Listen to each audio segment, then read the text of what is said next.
नमस्कार दोस्तों, आज के सेशन में हम चर्चा करेंगे प्रकाश विद्युत प्रभाव एवं द्रव्य तरंगों को लेकर। तो सबसे पहले हम बात करेंगे दोस्तों प्रकाश को लेकर। प्रकाश, तो देखिए प्रकाश जो है इसकी प्रकृति को लेकर, प्रकाश की प्रकृति।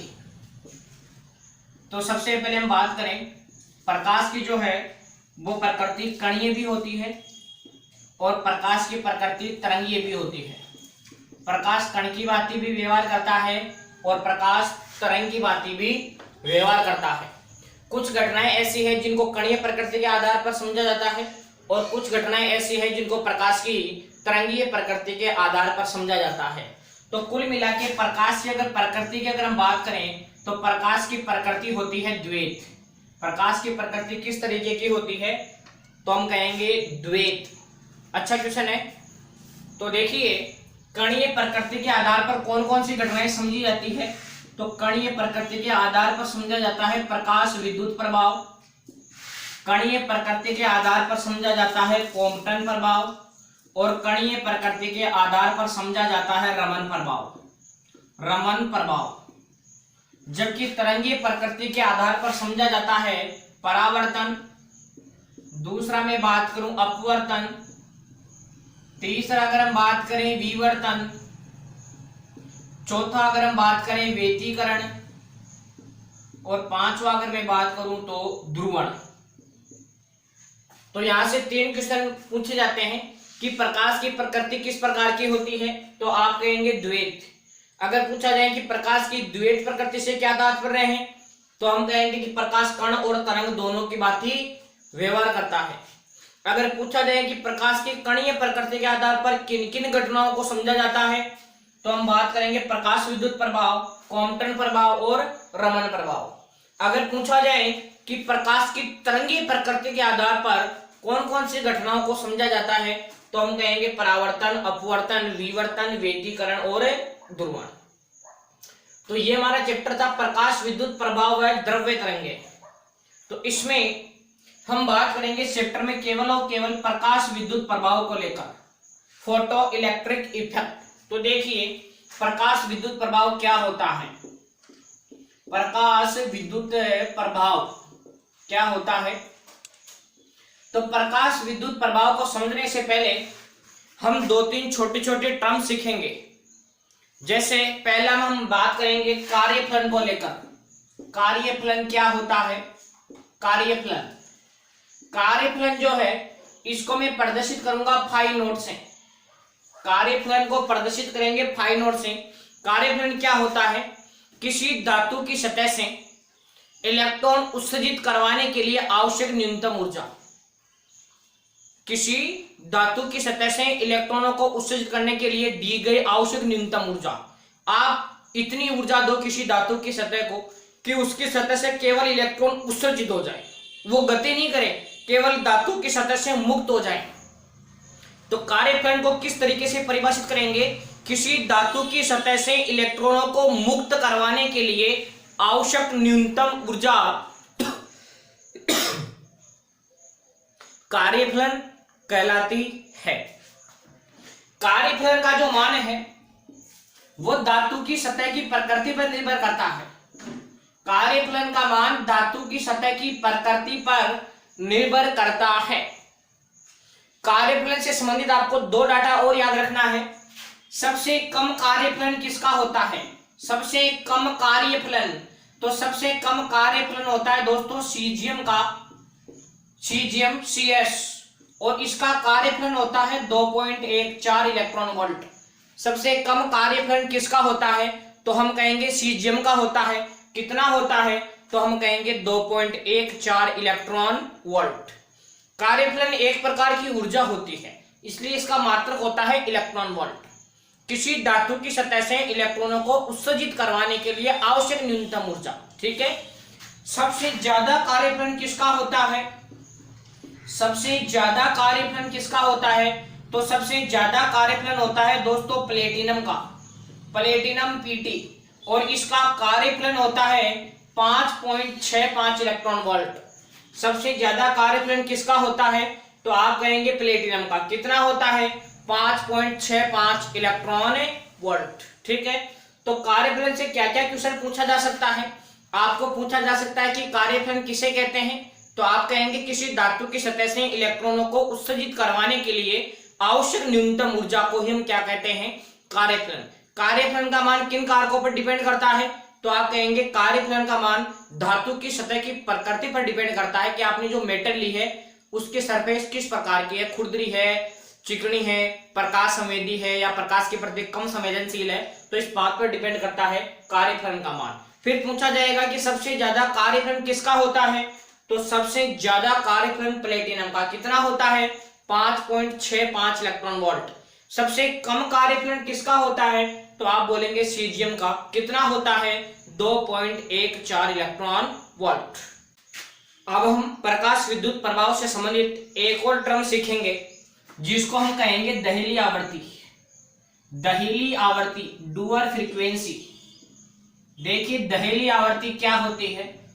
दहेली आवर्ती का मतलब होता है वह न्यूनतम आवर्ती जिस पर प्रकाश विद्युत प्रभाव संभव हो सके। वह न्यूनतम आवर्ती जिस पर प्रकाश विद्युत प्रभाव संभव हो सके उसे हम कहते हैं दहेली आवर्ती। और दहेली आवर्ती का फॉर्मूला होता है mu naught equal to C upon lambda naught. दहेली आवर्ती का फॉर्मूला होता है mu naught equal to C upon lambda naught. जहां ये जो सी है, ये सी कहलाता है प्रकाश का वेग, सी कहलाएगा प्रकाश का वेग, और निर्वात में प्रकाश का वेग होता है 3 × 10⁸ मीटर पर सेकेंड। तो सी की जगह लिखेंगे आप 3 × 10⁸ मीटर पर सेकेंड। यहाँ ये जो लैम्डा नॉट है इसको हम कहेंगे दहेली तरंगदैर्घ्य। लैम्डा नॉट कहलाएगा हमारे पास दहेली तरंगदैर्घ्य।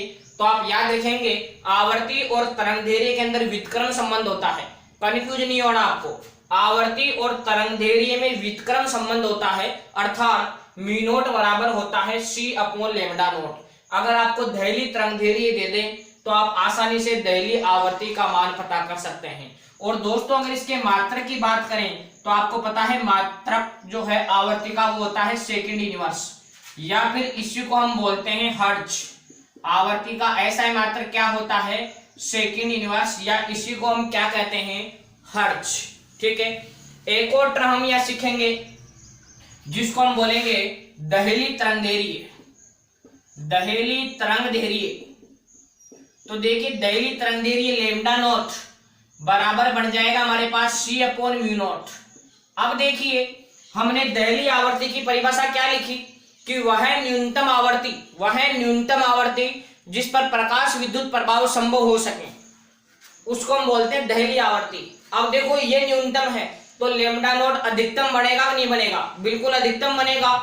तो दहेली तरंगदैर्घ्य क्या होती है कि वह अधिकतम तरंगदैर्घ्य, वह अधिकतम तरंगदैर्घ्य जिस पर प्रकाश विद्युत प्रभाव संभव हो सके उसको हम कहते हैं दहेली तरंगदैर्घ्य। दोनों में कंफ्यूजन नहीं हो, मैं वापस रिपीट कर रहा हूं। दहेली आवर्ती वह न्यूनतम आवर्ती जिस पर प्रकाश विद्युत प्रभाव संभव हो सके उसको हम कहते हैं दहेली आवर्ती। जबकि दहेली तरंगदैर्घ्य क्या होगी? वह अधिकतम तरंगदैर्घ्य। क्यों? क्योंकि जब आवर्ती अगर न्यूनतम हुई तो आपको पता है तरंगदैर्घ्य वो अधिकतम बनेगा। तो दहेली तरंगदैर्घ्य क्या बनेगी? वह अधिकतम तरंगदैर्घ्य जिस पर प्रकाश विद्युत प्रभाव संभव हो सके उसको हम कहते हैं दहेली तरंगदैर्घ्य। और इसका फॉर्मूला आपको ध्यान रखना है lambda naught equal to C upon mu naught. ये तो हमने छोटी छोटी बेसिक चर्चा की प्रकाश विद्युत प्रभाव से संबंधित टर्म्स को लेकर, जिसमें मैंने पढ़ा कार्यफलन, दहेली आवर्ती और दहेली तरंगदैर्घ्य। अब हम छोटी सी चर्चा करते हैं प्रकाश विद्युत प्रभाव को लेकर कि प्रकाश विद्युत प्रभाव आखिर होता क्या है।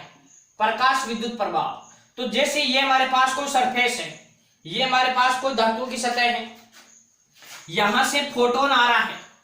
प्रकाश जो है, हम प्रकाश को यहाँ कण मान के चलते हैं। हमने पढ़ा कि प्रकाश विद्युत प्रभाव की व्याख्या प्रकाश की कणीय प्रकृति के आधार पर की जाती है।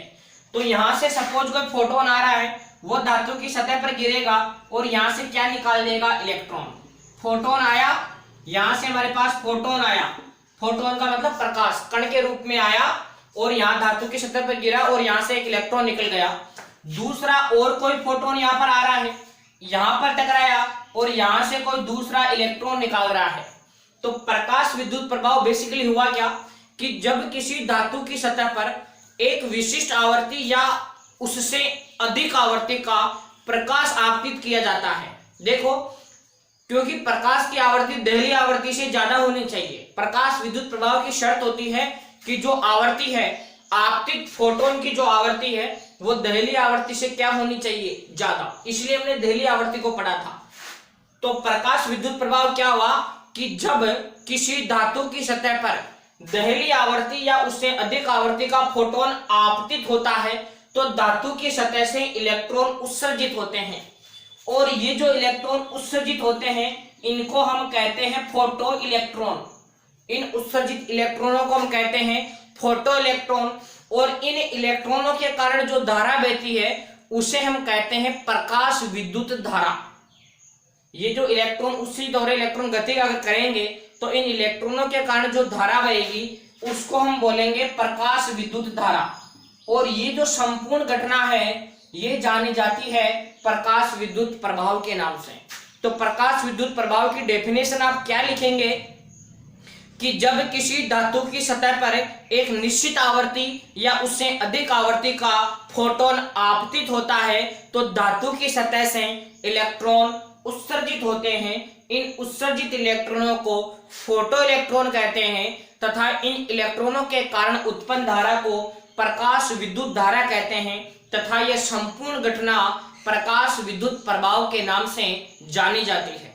तो दोस्तों यहाँ आपको एक बात तो क्लियर हुई होगी कि प्रकाश विद्युत प्रभाव को प्रकाश की कौन सी प्रकृति के आधार पर समझा जाता है, तो आप कहेंगे कणीय प्रकृति के आधार पर समझा जाता है। देखिए दोस्तों, प्रकाश विद्युत प्रभाव की बहुत ही इंटरेस्टिंग कहानी है।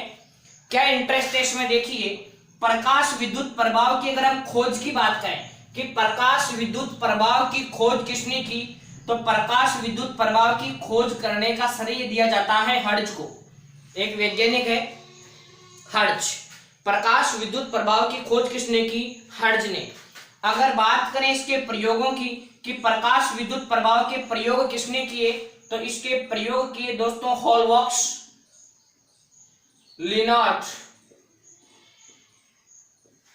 प्रकाश और एक मिलिकल। अगर पूछा जाए कि प्रकाश विद्युत प्रभाव के प्रयोग किसने किए तो आप तीन लोगों के नाम लिखेंगे। पहला हॉलबॉक्स, सेकंड लिनार्ड और थर्ड है मिलिकल। तो प्रकाश विद्युत प्रभाव के प्रयोग करने का जो श्रेय है वो दिया जाता है हॉलबॉक्स, लिनार्ड और मिलिकल। जबकि प्रकाश विद्युत प्रभाव के लिए साफा किसको बंधाया जाता है, तो प्रकाश विद्युत प्रभाव के लिए साफा बंधाया जाता है दोस्तों आइंस्टीन को। साफा बंधाया जाता है आइंस्टीन को। मतलब प्रकाश विद्युत प्रभाव के प्रयोगों की जो सबसे सटीक व्याख्या या प्रकाश विद्युत प्रभाव के जो नियम दिए थे वो दिए थे दोस्तों आइंस्टीन ने। सबसे सटीक व्याख्या की थी आइंस्टीन ने, और इसलिए आइंस्टीन को नोबेल पुरस्कार दिया जाता है। तो देखिए बहुत ही रोचक तथ्य हैं। खोज कोई और करता है, प्रयोग कोई और करता है और नोबेल पुरस्कार किसी और को मिलता है। तो ये तीनों बातें भी आप प्रकाश विद्युत प्रभाव से संबंधित आप ध्यान रखेंगे कि प्रकाश विद्युत प्रभाव की खोज किसने की, आप कहेंगे हर्ट्ज ने।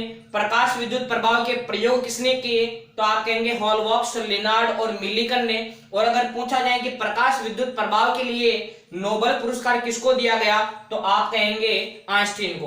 प्रकाश विद्युत प्रभाव प्रकाश की कौन से प्रकृति की व्याख्या करता है, तो आप कहेंगे दोस्तों कणीय प्रकृति की व्याख्या करता है। तो इस प्रकार हमने इस सेशन में चर्चा की कि प्रकाश की प्रकृति किस प्रकार की होती है। साथ ही साथ प्रकाश विद्युत प्रभाव से संबंधित टर्म्स को हमने सीखा कि कार्यप्रणाली क्या होता है, दहली आवर्ती क्या होती है, दहली तरंगदैर्घ्य क्या होता है, और साथ ही साथ प्रकाश विद्युत प्रभाव किसे कहते हैं, खोज कौन करता है, प्रयोग कौन करता है और नोबेल पुरस्कार किसे दिया जाता है।